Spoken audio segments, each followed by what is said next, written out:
అందరికీ నమస్కారం. మన రాష్ట్రంలో వైఎస్ఆర్ కాంగ్రెస్ పార్టీ అధికారం కోల్పోయినప్పటి నుంచి ఇప్పుడు దాకా అనేక అన్యాయాలు, అక్రమాలు, దౌర్జన్యాలు, దమనకాండాలు అన్నీ కూడా రెడ్ బుక్ పేరుతో చేయడమే కాకుండా యథేచ్ఛగా ఇప్పుడు దాకా కూడా పశ్చాత్తాపం లేకుండా వైఎస్ఆర్ కాంగ్రెస్ పార్టీ కార్యకర్తలను మరి ఏదైనా ప్రశ్నించిన ఇతర ప్రజలను అనుమతించిన విధంగా అనేక రకాల పోలీసుల ద్వారా కేసులు, ఆ తర్వాత అణచివేత కార్యక్రమాలు, ఆ తర్వాత తెలుగుదేశం పార్టీ కార్యకర్తలతో దౌర్జన్యాలు ఇవన్నీ కూడా మనం చూసాము, ఇలా చూస్తూ ఉన్నాము.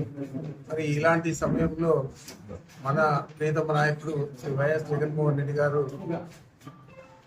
జగన్ 2.0 పేరుతో ఒక యాప్ను ఈ నెల మొన్న 16వ తేదీ వారు రిలీజ్ చేయడం జరిగింది. తదనంతరం నియోజకవర్గ స్థాయిలో అందరూ నియోజకవర్గ శాసనసభ్యులు లేదా ఇన్ఛార్జిగా ఉన్న కోఆర్డినేటర్లు అందరూ కూడా నియోజకవర్గ హెడ్ క్వార్టర్లో ఈ యాప్ను మరొకసారి రిలీజ్ చేయాలని చెప్పి ఆదేశాలు ఇవ్వడంతో ఈరోజు మనం ఒక రోజు లేట్గా ఈరోజు మనం మన నియోజకవర్గంలో ఈ కార్యక్రమాన్ని జరుపుకుంటా ఉన్నాం. మరి మీకు అందరికీ తెలియదు కాదు, అనేక ఇబ్బందులు, అనేక అక్రమాలు, అనేక అక్రమ కేసులు మన నాయకుల మీద, కార్యకర్తల మీద పెట్టి జైలులో పెట్టిన విషయాన్ని మీరందరూ కూడా గమనిస్తూనే ఉన్నారు. మరి ఈరోజు ఇలాంటి వ్యక్తులకు అందరికీ కూడా, కార్యకర్తలకు అందరికీ కూడా అందుబాటులో ఉండే విధంగా ఈ జగన్ 2.0 యాప్ను రూపొందించడం జరిగింది. దీంట్లో సోషల్ మీడియా ఎవరైతే ప్రశ్నిస్తారో వాళ్ళందరినీ కూడా గొంతులు అణచివేసేది కాకుండా కేసులు పెట్టి జైలులో ఒకరోజు ఈ జైల్లో పెడితే ఒకరోజు గుంటూరు, ఒకరోజు శ్రీకాకుళం, ఒకరోజు అనకాపల్లి, ఆ విధంగా రాష్ట్రం అంతా కూడా తిప్పే పరిస్థితి, అంత దుర్మార్గంగా ఈ ప్రభుత్వం పనిచేస్తూ ఉంది చంద్రబాబు నాయుడు ఆధ్వర్యంలో. అతనికి వయసును బట్టి కూడా బుద్ధి రాలేదు, పశ్చాత్తాపం లేదు. ఏ విధంగా అయినా కూడా తెలుగుదేశం పార్టీ పైచేయి సాధించాలా, వైఎస్ఆర్ కాంగ్రెస్ పార్టీ కార్యకర్తలను, నాయకులను అణచివేయాలనే దృక్పథంతో పనిచేస్తున్నాడు తప్ప వేరే ఆలోచనతో చంద్రబాబు నాయుడు పనిచేయడం లేదు. ఆయన ఇచ్చిన సూపర్ 6, సూపర్ 7 హామీలన్నీ కూడా తుంగలో దొక్కేశాడు.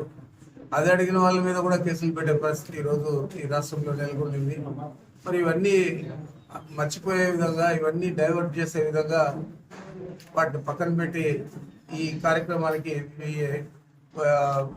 మన సోషల్ మీడియా కార్యకర్తలను, సోషల్ మీడియాలో పనిచేసే వ్యక్తులందరినీ కూడా టార్గెట్ చేసుకొని కేసులు పెట్టి వాళ్ళను అనేక రకాలుగా వాళ్ళ కుటుంబ సభ్యులు వారిని హింసించే పరిస్థితి ఈరోజు రాష్ట్రంలో నెలకొనింది. ఏదైనా ప్రశ్నిస్తే ఆ ప్రభుత్వం ఎందుకు ప్రశ్నిస్తూ ఉన్నాడు, ఈ ప్రశ్నల ద్వారా మన తప్పులు చక్కదిద్దుకోవాలా అని ఆలోచన చేస్తారు మామూలుగా అయితే. మరి అలాంటి ఆలోచన లేదు. ప్రశ్నించావా నీకు జైల్లో పెడతామని చెప్పే రీతిలో చంద్రబాబు నాయుడు ప్రభుత్వం పనిచేస్తూ ఉంది. ఏకంగా మన ఇన్స్టాగ్రామ్, మన ఫేస్బుక్ ఖాతాలను కూడా ఫ్రీ చేయడం జరిగింది. కానీ మళ్ళీ మన వాళ్ళంతా కూడా పోరాడి వాటిని మన కేంద్ర కార్యాలయం నుంచి వాటి కేసులు అన్ని కూడా వేసి తద్వారా మళ్ళా తిరిగి మనం పొందడం జరిగింది. మరి ప్రతిపక్షాన్ని అణచివేయాలనే ఆలోచన ఏ ప్రభుత్వానికి గతంలో ఈ రాష్ట్రంలో రాలేదు. మొట్టమొదటిసారి తెలుగుదేశం పార్టీ అధికారంలోకి వచ్చిన తర్వాత ఈ 2024లో అప్పటి నుంచి ఈ కార్యక్రమాన్ని యథేచ్ఛగా చంద్రబాబు నాయుడు అమలు చేస్తూ ఉన్నాడు. అందుకే ఈరోజు జగన్ ఈ యాప్ను జగన్ 2.0 యాప్ను తీసుకురావడం జరిగింది.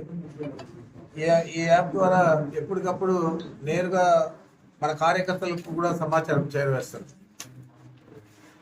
అదే కాకుండా మనం డిజిటల్ బుక్ అని చెప్పి జగన్మోహన్ రెడ్డి గారు అనౌన్స్ చేశారు గతంలో. ఈ రెడ్ బుక్ ఈ విధంగా అన్యాయాలన్నీ చేస్తూ ఉన్నారు.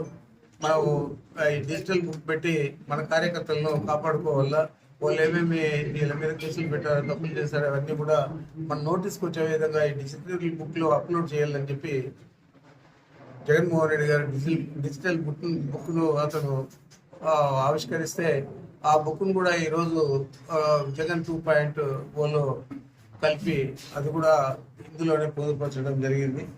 మరి దీనివల్ల టీడీపీకి అనుసంధానంగా మన కార్యకర్తలు కానీ ఆ డిజిటల్ బుక్లో అప్లోడ్ చేసే వాళ్ళు కానీ అందరూ కూడా చేసుకునే విధంగా సౌలభ్యం ఉంది. అదేవిధంగా ఇది ప్రధానంగా ఎందుకంటే మన కార్యకర్తలను వేధించే తెలుగుదేశం పార్టీ కార్యకర్తలు, నాయకులు, వారికి సహకరించే పోలీసు వ్యవస్థ, పోలీసులు అయితే చాలా మంది కిరాతకంగా వ్యవహరిస్తూ ఉన్నారు. ఒక మనిషిని చంపేస్తే ఆనవాళ్ళు లేకుండా బూర్ది కూడా దొరకకుండా చేసి దాన్ని కప్పిపుచ్చుకునే దానికి అనేక రకాల చేసిన విషయాలు కూడా మనం ఈ మధ్య విజయవాడలో చూసాం. అంతకుముందు అనేక కార్యక్రమాలన్నీ కూడా ఏ విధంగా చేశారో మనం చూసాం. అక్రమంగా మర్డర్ కేసులు అక్రమంగా పెట్టే విషయాలు కూడా మనం పిన్నెల్లి రామకృష్ణ వాటి మీద, తమ్ముడి మీద ఇవన్నీ కూడా పెట్టడం మనం కూడా చూస్తా ఉన్నాం. మరి ఇవన్నీ కూడా మనం ధీటుగా ప్రభుత్వం వచ్చిన తర్వాత వారి మీద చర్యలు తీసుకోవడం, వారు ఏ అయితే దుర్మార్గమైన కార్యక్రమాలు చేశారో అలాంటి పోలీసులకు సరైన సమాధానం చెప్పేదే కాకుండా వారిని శాఖాపరంగా శిక్షించేదే కాకుండా ఉద్యోగరీత్యా వాళ్ళు ఇంటికి పంపడం కూడా, ఉద్యోగం చేసి ఇంటికి పంపడం కూడా చేయడం జరుగుతుంది.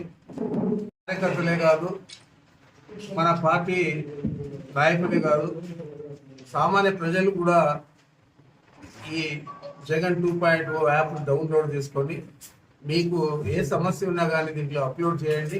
సరైన సమయంలో జగన్మోహన్ రెడ్డి గారు స్పందించేదే కాకుండా మనం ఏ విధంగా దీన్ని అధికారికంగా ప్రభుత్వం వచ్చిన తర్వాత చర్యలు తీసుకొని వారిని శిక్షించేదే కాకుండా వారికి తగిన సమాధానం కూడా చెప్పే విధంగా ఈ జగన్ 2.0 యాప్ పనిచేస్తుందని చెప్పి మీ అందరికీ తెలియజేస్తూ ఉంటారు.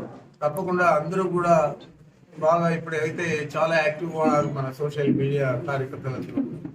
వారందరికీ నేను విన్నపం చేయడం ఏంటంటే, మీరు తప్పకుండా జగన్ 2.0 బుక్ యాప్ను వాడుకోండి.